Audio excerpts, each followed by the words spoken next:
So much इतनी अच्छी party के लिए। लोग ठीक कहते हैं, अपना देश अपना होता है और अपने दोस्त अपने। वो तो है।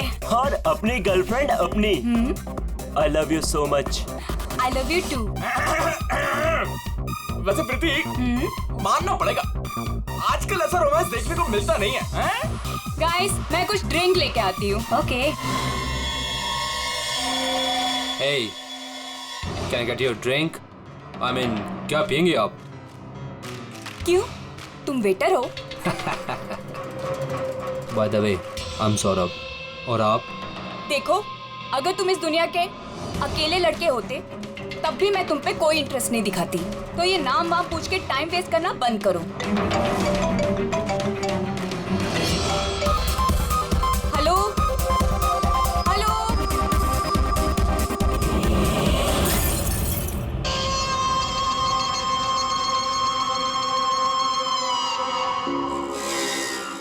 Hello hello, Tanisha,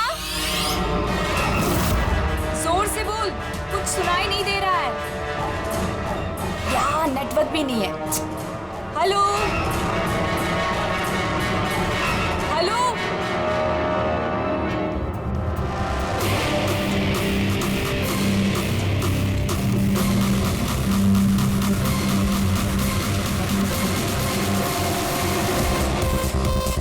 can you hear me? Tanisha, network कैसे चला गया?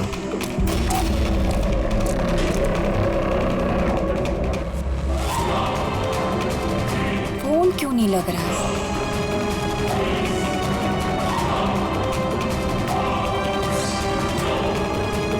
हेलो आयशा, आयशा तुम्हें मेरी आवाज आ रही है?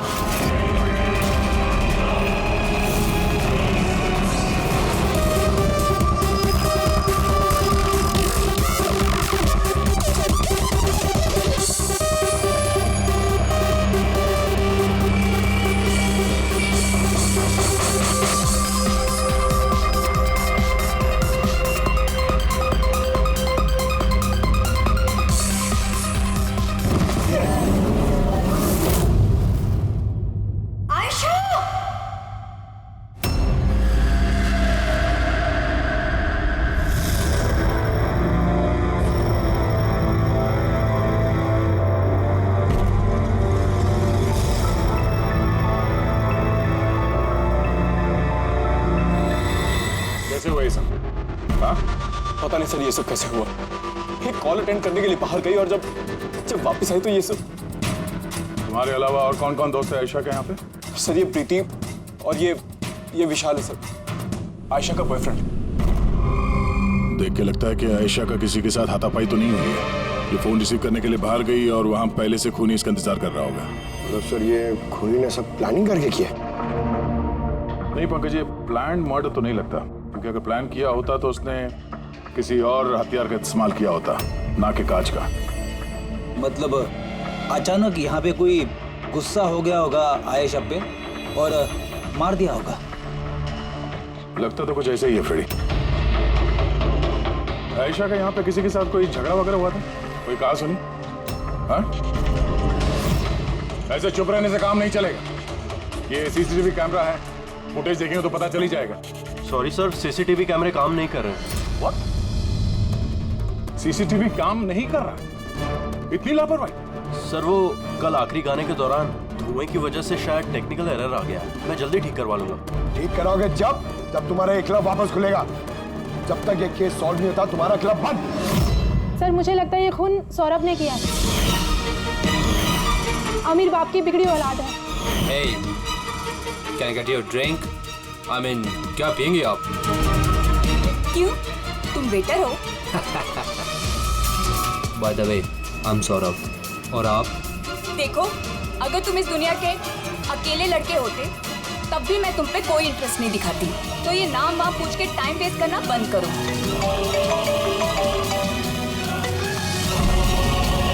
और जब आयशा ने उसे टेढ़ा जवाब दिया तो वो गुस्से में उसके पीछे पीछे बाहर तक गया था। सौरभ का? सर वो तो नहीं है। तुमसे कहा था ना मैंने, कोई भी इस क्लब से बाहर नहीं जाएगा। सर जाने नहीं दिया, शायद वो जुर्म करने के बाद ही चला गया, आयशा के अंदर आने से पहले। आयशा और सौरभ बाहर किस तरफ गए थे? सर उस तरफ।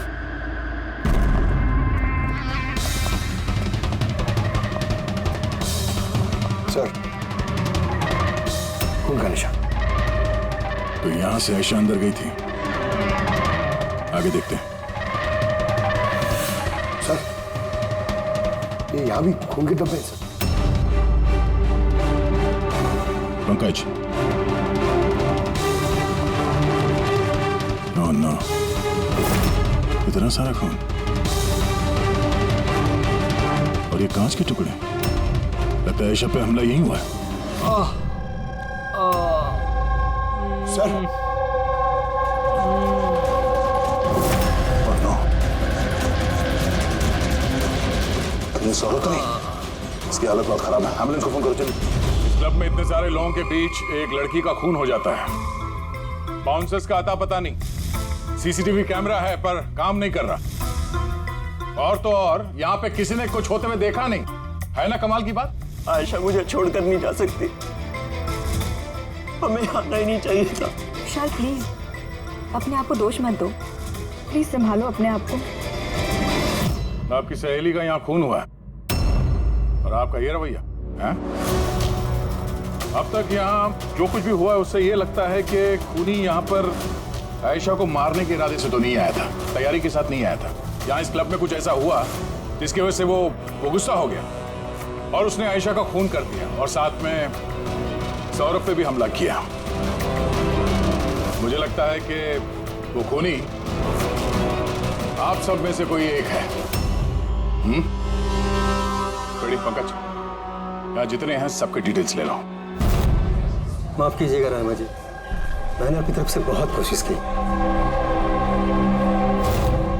लेकिन अब मैं आपकी और ज्यादा मदद नहीं कर पाऊंगा। इट्स ओके डॉक्टर, आपसे जो कुछ भी बन पड़ता था आपने सब कुछ किया। अब हम इससे ज्यादा और क्या कर सकते हैं?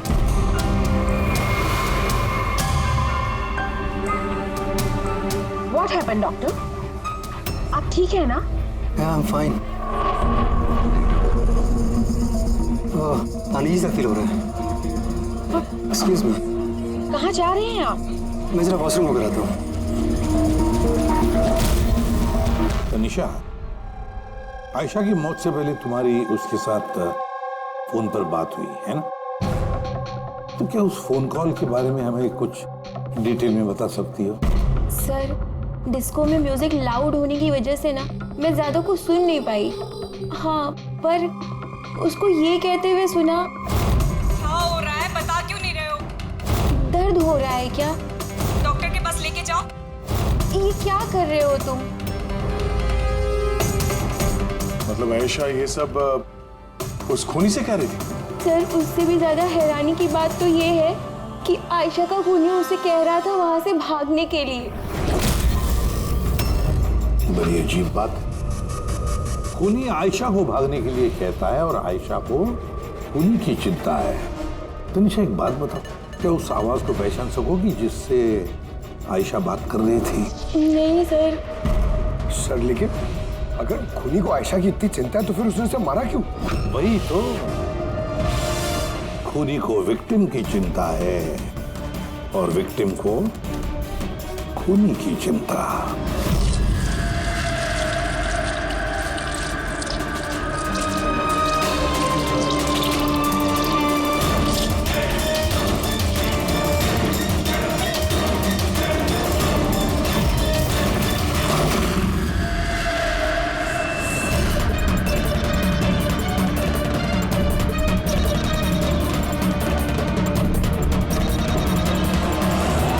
गन?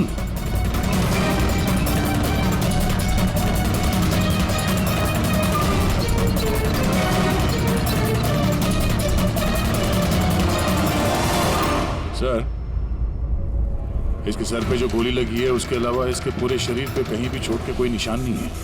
ऐसा लगता है कि खूनी अचानक यहाँ पे आके इन पे गोली चला दी। ऐसे हुआ होगा। ये देखो, यहाँ भी खून है।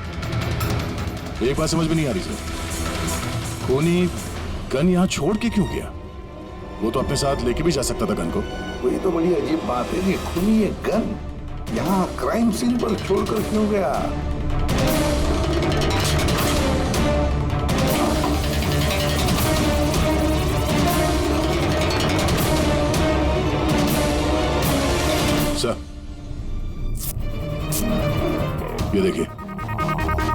नीचे यहाँ पे ये टेप चिपका हुआ था। वॉश बेसिन के नीचे टेप? लगता है यहाँ टेप से कुछ चिपकाया था जो अभी यहाँ नहीं है। शायद इस केस से रिलेटेड कुछ हो। जरूर देखते हैं।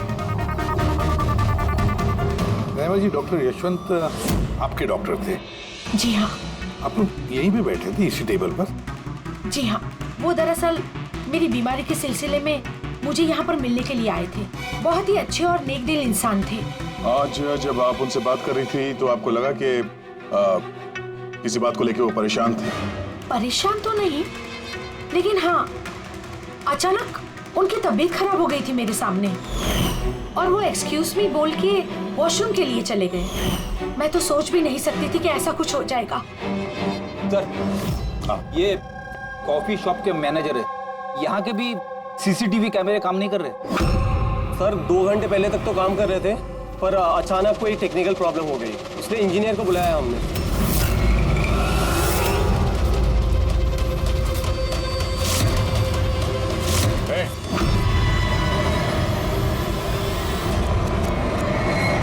रुको जरा यहाँ ना। हेलो सर, कैसे हो आप? मेरा हालचाल छोड़ो, अपने सुनाओ। तुम दोनों यहाँ क्या कर रहे हो? वो ऐसे ही टहलने आए थे। कॉफी शॉप में टहलने आए थे? कल रात तुम्हारी सहेली का खून हो गया। तुम्हारा दूसरा दोस्त रो रो के उसका बुरा हाल है, तो तुम दोनों यहाँ कॉफी शॉप में टहलने आए। तो यहाँ पर भी एक खून हो गया। ये कैसा संयोग है? सच में संजोगी है सर, क्योंकि हम तो जानते भी नहीं कि डॉक्टर यशवंत है कौन। हेलो, ले आओ उसे ब्यूरो में। ओके जी, okay, thank you very much. पता है पंकज, बहुत सारे लोग थे डिस्को में जब आयशा का खून हुआ, और एक एक का फोन ट्रैक करना कि मर्डर के वक्त आयशा और यशवंत के पास तो नहीं था कोई। ये मेरी तो आंखें दर्द करने लगी है।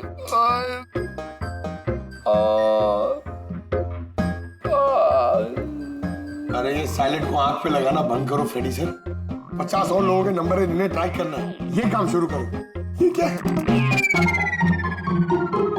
सौरभ, अब कैसी है तबीयत तुम्हारी? शरीर के जख्म तो आज नहीं तो कल ठीक हो जाएंगे सर, लेकिन जो मैंने उस दिन देखा वो शायद जिंदगी भर मेरे दिमाग से कभी भुला नहीं पाऊंगा।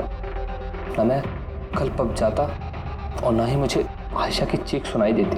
लेकिन आयशा के पीछे पीछे तो तुम गए थे, उसने तुमसे ठीक से बात नहीं की, इसलिए। ये बात सच है सर कि मैं आयशा के पीछे गया, क्योंकि जब मैंने उसे ड्रिंक ऑफर की तो उसने मना कर दिया सर, और इनफैक्ट उसने मेरी इंसल्ट भी की, तो मुझे बहुत बुरा लगा सर, इसलिए मैं उसके पीछे गया।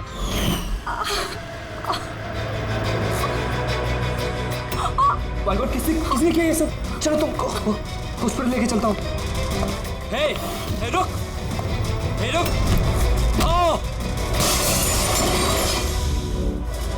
और फिर मुझे अभी भी याद है कि सर, जब मैंने उसकी कलाई पकड़ी तो बिल्कुल भी नॉर्मल नहीं थी, वो आम इंसानों जैसी कलाई थी ही नहीं। मुझे बिल्कुल अजीब सा एहसास हुआ सर।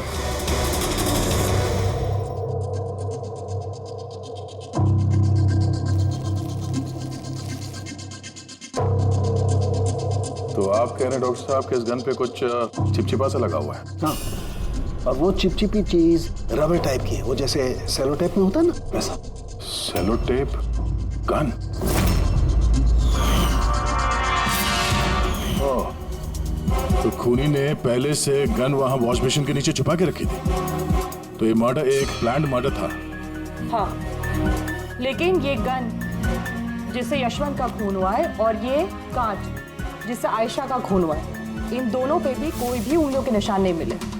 लेकिन भाई, इस कांच के टुकड़े पर एक खास तरीके की कुछ केमिकल लगा हुआ है, जैसे कि वो प्लास्टिक केमिकल।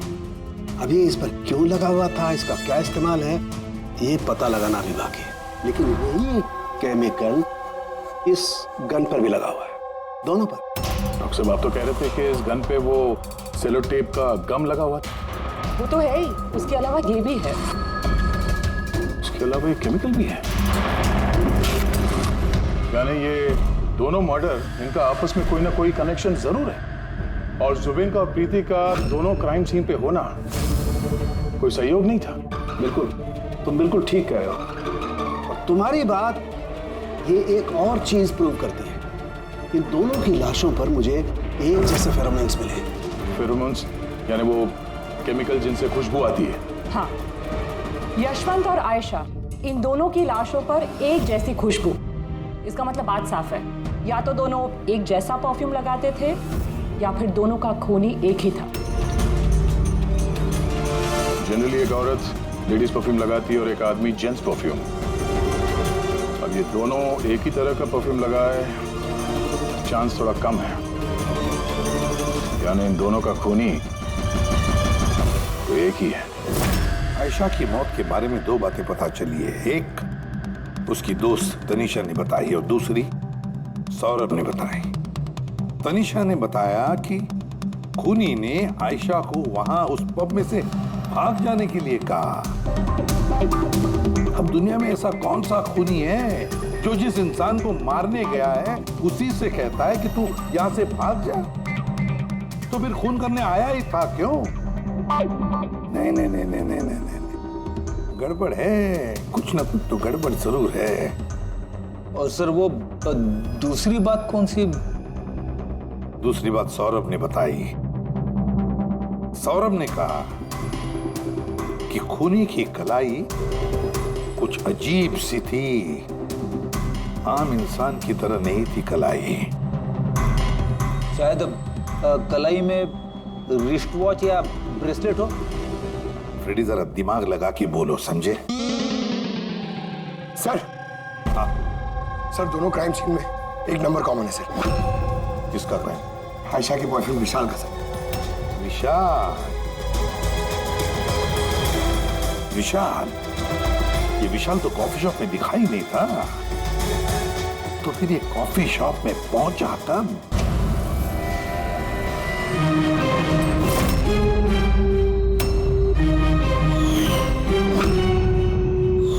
रायमा जी, आप और यहाँ? अब सर ये मेरा ही घर है, लेकिन आप लोग यहाँ पर कैसे?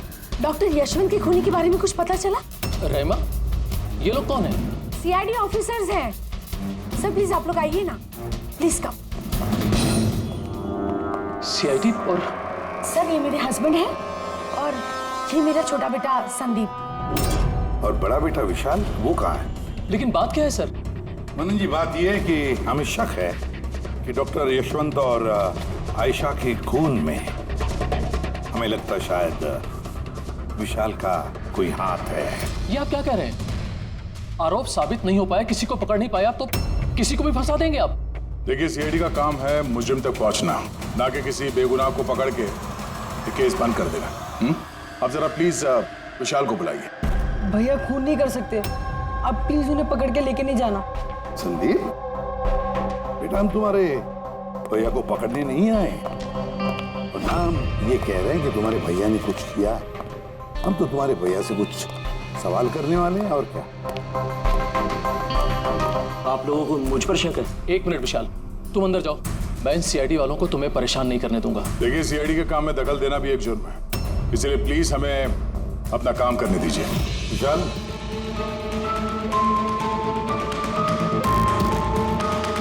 डॉक्टर यशवंत की मौत हुई थी कैफे में और तुम उस वक्त उस कैफे में थे। क्यों, किस लिए गए थे तुम? सर, मैं तो वहाँ पर जुबेन और प्रीति से मिलने गया था। मुझे नहीं पता था कि यशवंत अंकल वहाँ पर मम्मी से मिलने आने वाले हैं। आयशा के साथ तुम्हारी अनबन चल रही थी ना? मुझे बहुत बड़ा सदमा लगा है उसकी मौत का। पता नहीं उसके बिना मेरी लाइफ अब कैसे कटेगी। मैं कुछ दिन अकेला रहना चाहता हूँ। ठीक है, जा सकते हो तुम।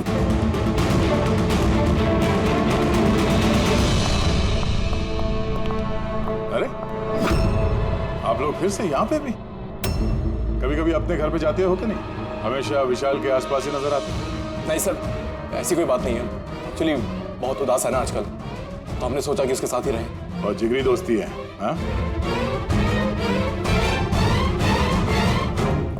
जुबेन, प्रीति, विशाल, कड़ी नजर रखनी पड़ेगी इन तीनों पर।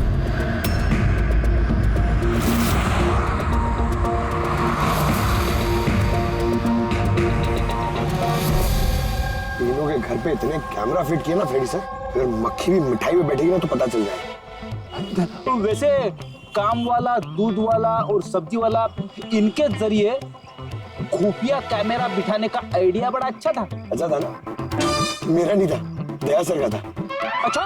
हाँ, और उन्होंने हम दोनों को यहाँ बैठा दिया ताकि हम यहाँ का सीसीटीवी फुटेज भी रिकॉर्ड करें।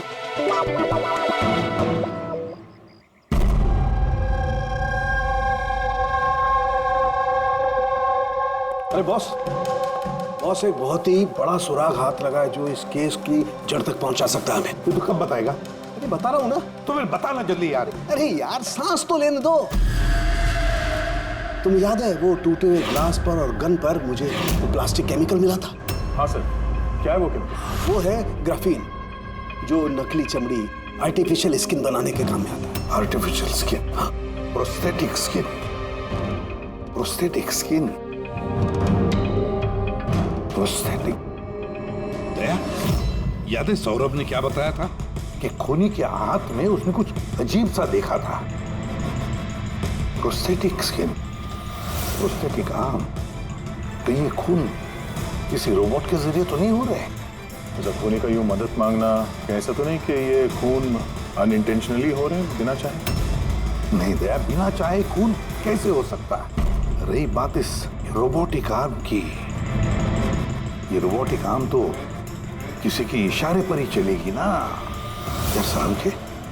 ऐसा कोई आदमी है जो इस रोबोटिक्स में प्रोस्थेटिक आर्म बोल, रोबोटिक आर्म बोल, पूरे रोबोट के बारे में अच्छी तरह से जानकारी रखता है? हाँ है, डॉक्टर जैस्मीन। मिलते हैं इस डॉक्टर जैस्मीन से।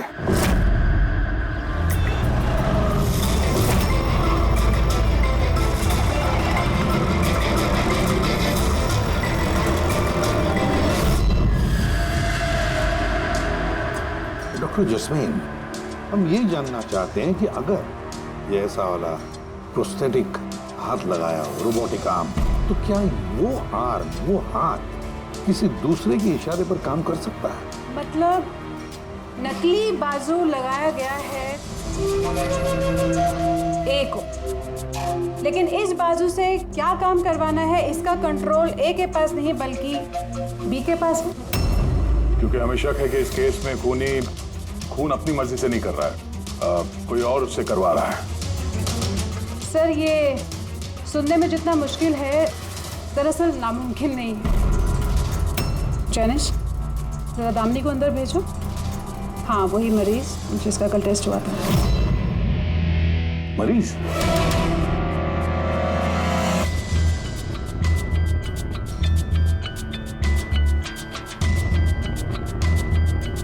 सर, दामिनी ने अपना दाहिना हाथ फैक्ट्री में काम करते हुए गंवा दिया था।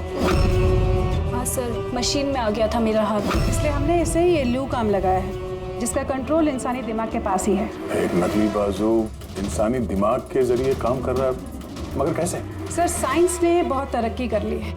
ये योला यानी लूक आर्म अपने आप में एक नया और पहला आविष्कार है। मान लीजिए इसमें एक चिप है, या यूँ कहिए इसमें एक सॉफ्टवेयर है जो इंसान के दिमाग की फ्रीक्वेंसी को पकड़कर ठीक वैसे ही काम करता है जैसे एक नॉर्मल ह्यूमन बीइंग का हैंड, उठना, बैठना, चलना, ये सभी कमांड्स को समझता है। ग्रेट, साइंस ने वाकई बहुत तरक्की की है। वाकई रोबोटिक आर्म।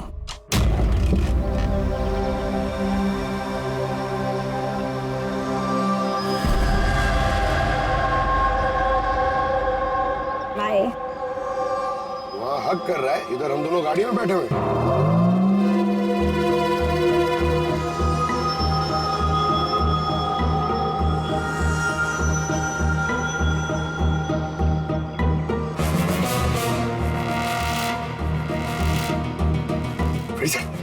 ये विशाल तो प्रीति के घर जा रहा है।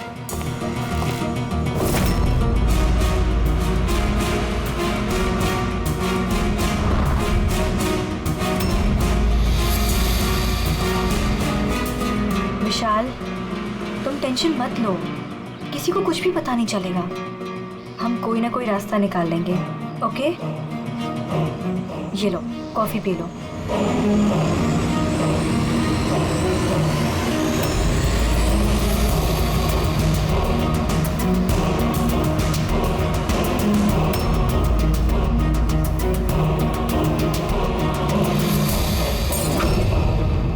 विशाल, Preeti, are you okay? Preeti बाहर।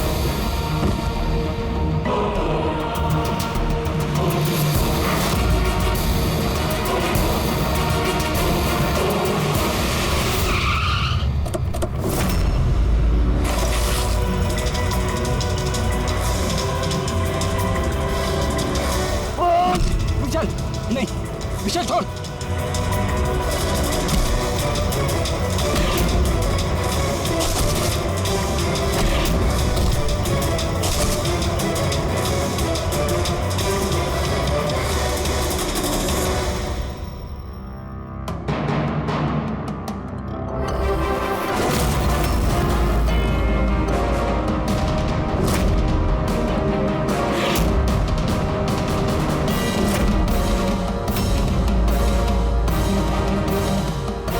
मैं मानता हूँ आयशा और डॉक्टर यशवंत का खून मेरे ही हाथ से हुआ था।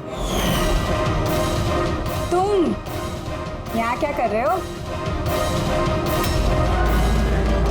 क्या हुआ? क्या हो रहा है ये? मुझे नहीं पता क्या हो रहा है मेरे हाथ को। कुछ प्रॉब्लम? क्या हो रहा है? बता क्यों नहीं रहे हो? डॉक्टर के पास लेके जाओ। ये क्या कर रहे हो? ये क्या कर रहे हो? आयशा भागो यहाँ से, भागो! मैं बोलता हूँ ना, भागो! आयशा!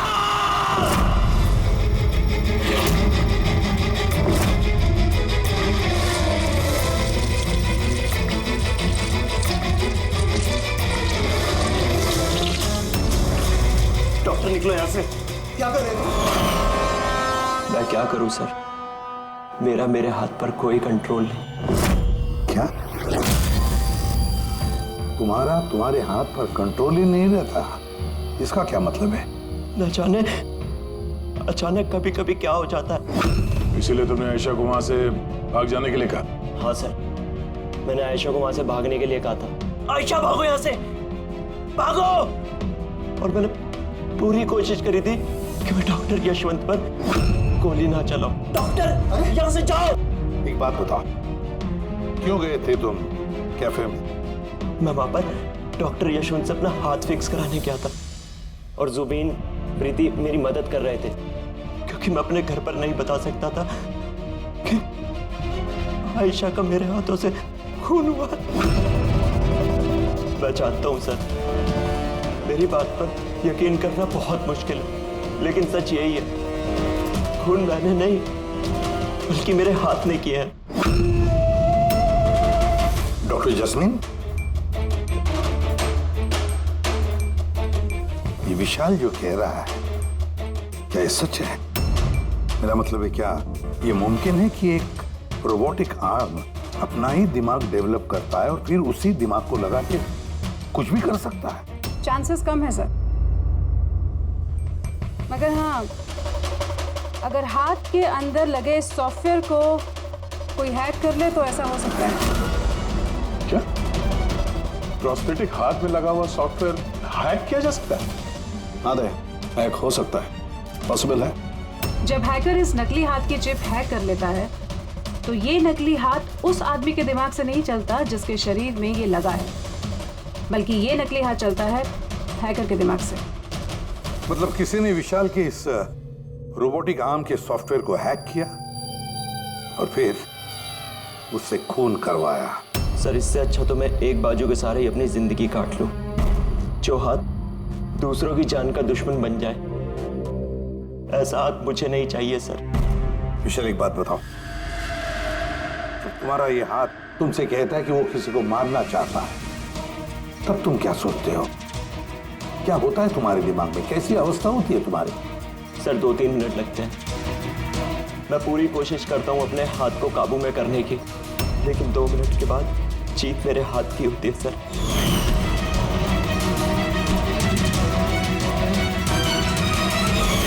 चिंता मत करो। अब हम तुम्हारे इस रोबोटिक आर्म के अंदर एक ट्रांसमीटर फिट करेंगे, जिससे हमें पता चलेगा कि वो किसी को मारना चाहता है या फिर किसी और से उसे इशारा मिल रहा है कि जाकर खून करो। ये भी हमें पता चल जाएगा। वैसे एक बात बताओ विशाल, ये तुम्हारा असली हाथ गंवाया कैसे? सर मैं पिछले साल खंडाला जा रहा था और एक रोड एक्सीडेंट।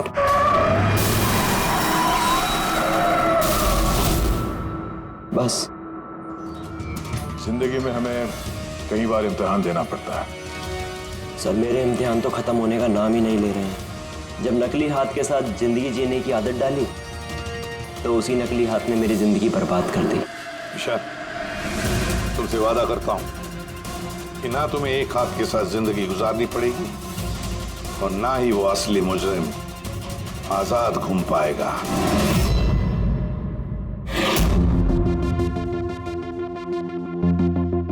विशाल, मुजरिम ने पहले विशाल से आयशा का खून करवाया।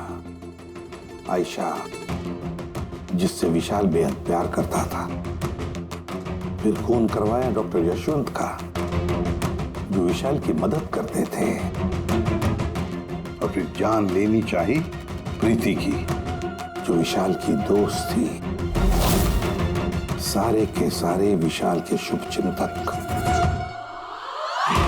सारे के सारे विशाल के आसपास वाले, सब के सब विशाल के करीबी। तो फिर ये मुजरिम कौन हो सकता है? कौन हो सकता है ये मुजरिम? ये भी तो कोई करीबी हो सकता है, विशाल का करीबी। पंकज, विशाल के एक्सीडेंट के सारे डिटेल चाहिए मुझे, सारे के सारे। हेलो सर, मैं जसपाल, कंप्यूटर एक्सपर्ट। जी। कंप्यूटर हैकिंग जानते हो? बड़े से बड़ा कंप्यूटर हो या कोई सर्वर, चुटकियों में हैक कर सकता हूँ। रोबोटिक आर्म का सिस्टम हैक करना है, कर सकोगे? जी सर, बिल्कुल। ये रहे सारी डिटेल्स। हो जाएगा सर, और इसके लिए मैं ट्रेस राउटिंग का यूज करूँगा। Trace routing? जी हाँ सर, इस तकनीक के जरिए मैं विशाल के आसपास के जो भी कंप्यूटर हैं उन्हें देख सकता हूँ। अक्सर मशीन के आखिरी में जो होस्ट नेम एड्रेस होता है वही हैकर का होता है। अच्छा। और ट्रेस राउटिंग के जरिए हम शहर के किसी भी इलाके में बैठा अगर हैकर होगा तो इजीली पता चल जाएगा। फैंटास्टिक। अब जिस किसी ने भी विशाल के रोबोटिक आर्म का सिस्टम हैक किया है, अब हम उसके सिस्टम को हैक करेंगे।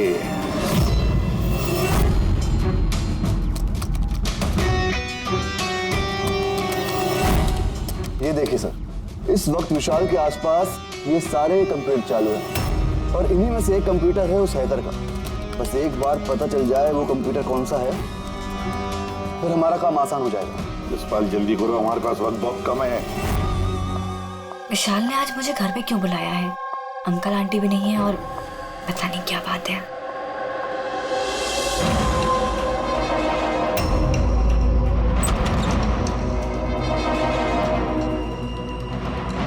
विशाल,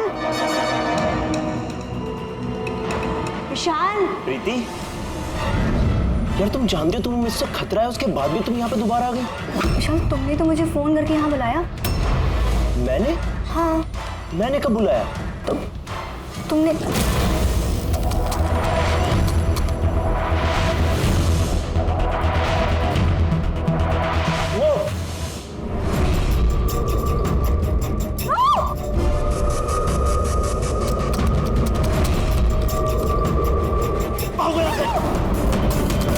विशाल, विशाल प्लीज भागो यहाँ से। Vishal please, Vishal, Vishal please.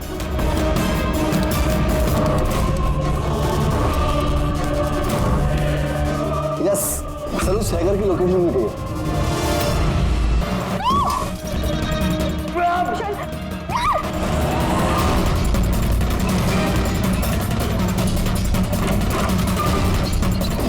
Sir आप यहाँ पे।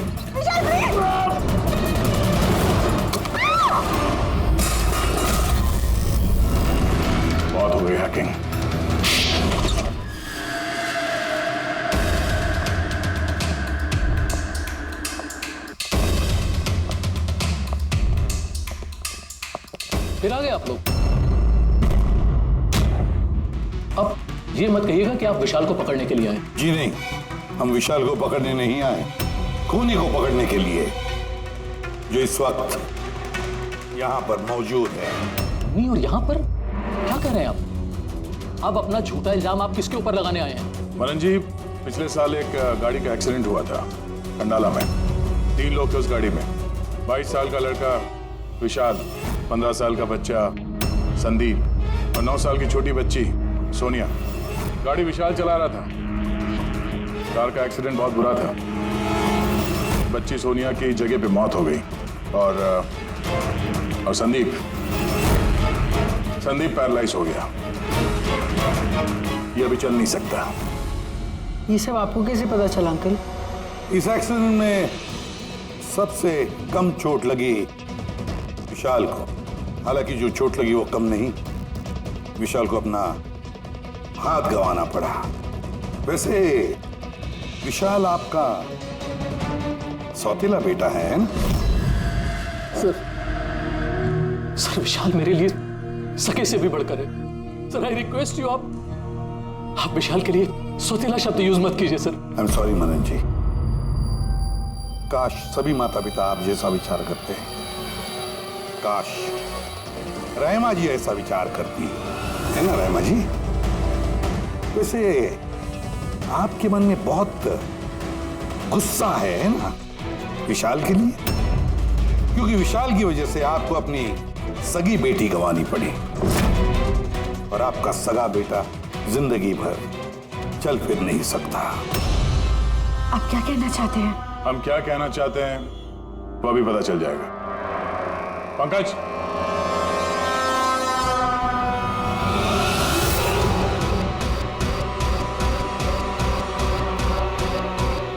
सॉरी आंटी,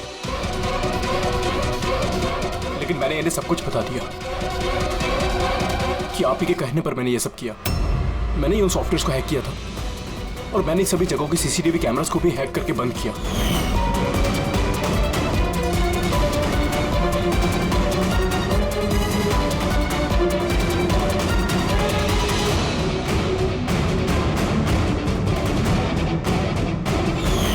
विशाल से बदला लेने के लिए पहले उसकी गर्लफ्रेंड को मारा, उसके बाद उस डॉक्टर को जो विशाल की मदद कर सकता था, उसके बाद प्रीति पर हमला। ये सब करने के लिए मुझे आंटी ने ढेर सारे पैसे दिए थे। सुबीन, तुम इतना गिर जाओगे मैंने कभी नहीं सोचा था। चलिए, सच्चाई अब आप सबके सामने आ ही गई है, तो मैं आप सबको ये भी बता दूं कि मैं तुम्हें मारने के बाद खुद मनन को भी मारने वाली थी, क्योंकि जिस तरह से मेरे अपनों ने चोट खाई है, मैं भी चाहती थी कि विशाल भी उसी दर्द से गुजरे, उसे भी उतनी ही तकलीफ हो। वो एक्सीडेंट था, एक गलती। गलती? तुम्हारी एक गलती की वजह से मेरी पूरी जिंदगी में अंधेरा छा गया। तुमने लापरवाही से गाड़ी चलाई और सजा किसको मिली? मुझे और मेरे बच्चों को।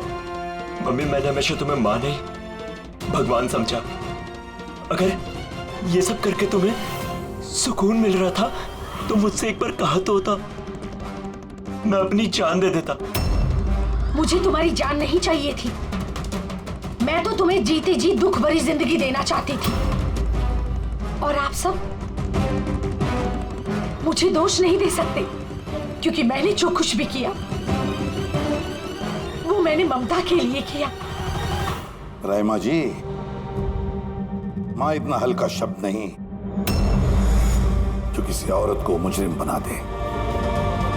अरे मां तो वो होती है जो सिर्फ अपने ही नहीं दूसरों के बच्चों को ममता, प्यार और स्नेह से देखती है।